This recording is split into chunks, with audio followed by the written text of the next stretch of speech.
It happened in the quiet hum of an upscale grocery store, a place where wealth had its own kind of silence.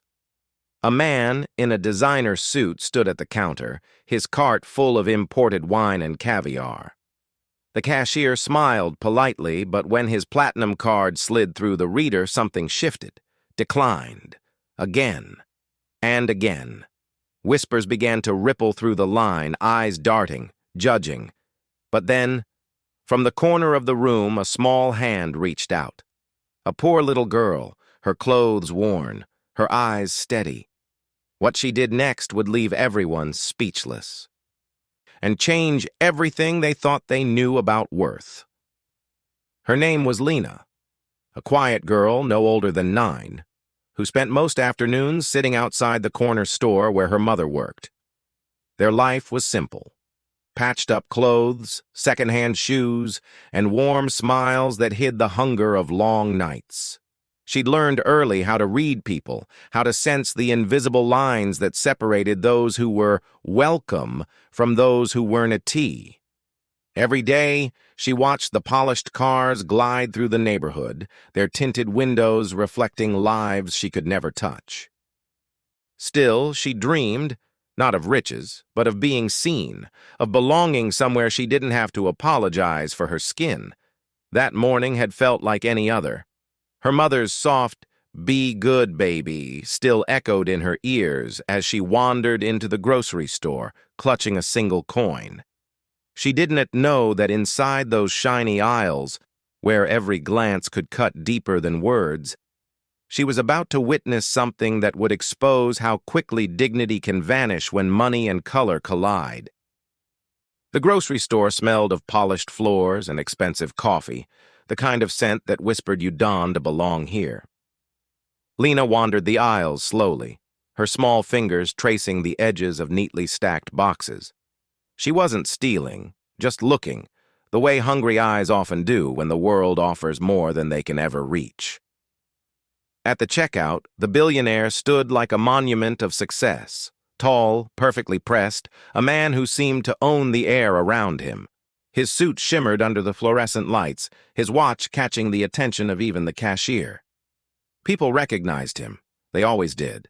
Some smiled, some pretended not to look, but everyone noticed. Lena watched from a few feet away, her single coin clutched tight in her fist, enough for a loaf of bread if she was lucky. She didn't know his name, but she could tell from the way others treated him that he was important. Money, she thought, must make people lighter, easier to love. Then came the sound that cut through the hum of the store, the faint, sharp buzz of a card reader. Once, twice, then again. Declined. The cashier's expression faltered. The people behind him began to murmur. And suddenly that same man who'd been admired moments ago now stood under a different kind of spotlight. Whispers grew louder. A woman laughed nervously. A man muttered something cruel about people pretending to be rich. Even the cashier's politeness began to crack, her voice stiffer now, her patience thinner. Lena noticed it, how fast respect can turn to ridicule, how money, or the illusion of it, decides who deserves kindness. But beneath the humiliation, something else stirred. The man's skin, dark, rich like polished wood, became the quiet target of every passing glance. It wasn't just the card they were judging anymore. It was him. Every eye carried that unspoken question, that venomous doubt. What's he doing here? The store manager appeared, a tall man with a forced smile and the coldness of practiced superiority. He didn't ask if there'd been a mistake. He didn't offer help. Instead, his words sliced through the tension like glass. "Sir, perhaps you could step aside while we assist the next customer." It wasn't just the sentence. It was the tone, the kind reserved for thieves and troublemakers. The billionaire hesitated, quiet, stunned, before setting his card down on the counter. The silence that followed was heavy, suffocating. And then Lena saw it. The shift in the crowd, that silent satisfaction that comes when someone powerful is brought low. Her small chest ached, confused. She didn't know who this man was, but she knew what that look meant. She'd seen it before, on her mother-ass face when people talked down to her, pretending it was kindness. He turned to leave, shoulders heavy, eyes downcast. No one offered to help, no one spoke. To them, this was justice, the kind of justice that hides behind politeness but bleeds with cruelty. And in that unbearable stillness, something moved in Lena. A pull stronger than fear, stronger than logic. She took a step forward, then another, the coin in her hand catching the light. What could a poor little girl possibly do in a world like this? No one knew, not yet. But she was about to do something that would make every person in that store question the meaning of wealth, dignity, and humanity itself. The billionaire turned to leave, his face a mask of quiet humiliation. His card lay abandoned on the counter like a symbol of everything that suddenly didn't matter. Around him, whispers fluttered like moths in the light, careless, cruel, laced with satisfaction. The store, once humming with chatter, now felt like a courtroom where guilt had already been decided. And then, the sound of small footsteps. Lena stepped forward, her thin frame trembling but unyielding. The coin in her palm gleamed faintly, her only possession of worth. She reached the counter, her voice lost somewhere between fear and courage. Slowly, she stretched out her hand and placed the coin beside his untouched groceries. The room froze.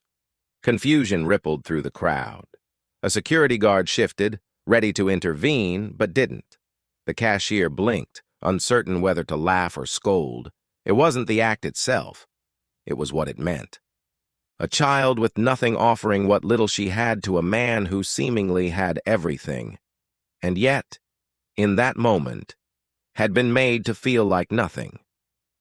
The billionaire looked down, his eyes softening, tears threatening to break through the composure he'd worn all his life.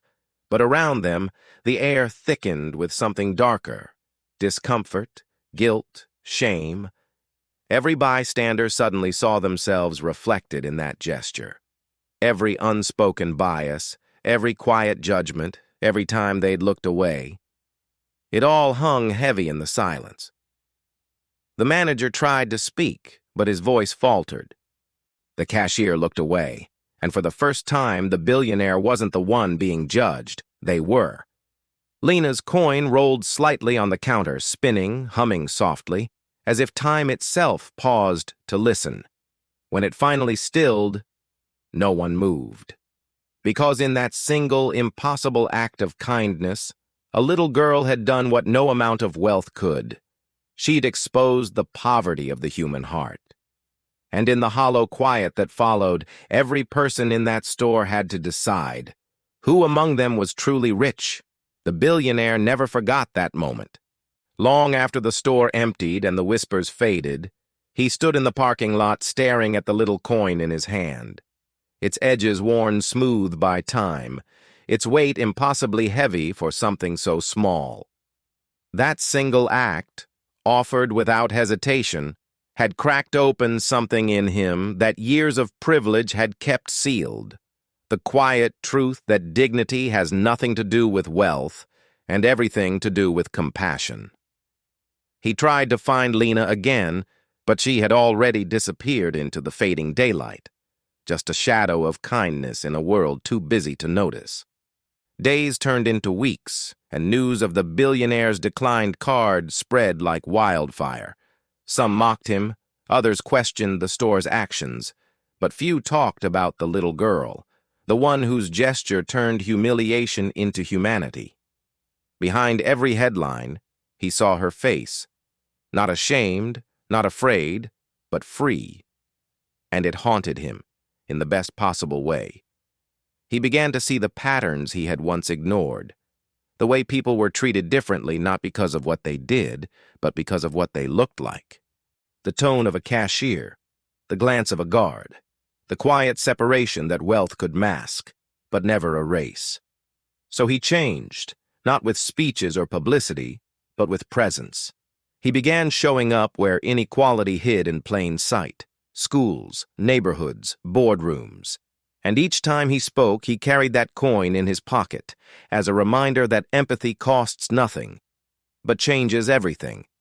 Because in a world obsessed with status, sometimes it takes the smallest hand to remind us of the greatest truth. We are only as rich as the kindness we give. And maybe the real question is not why his card was declined, but why our humanity ever should be.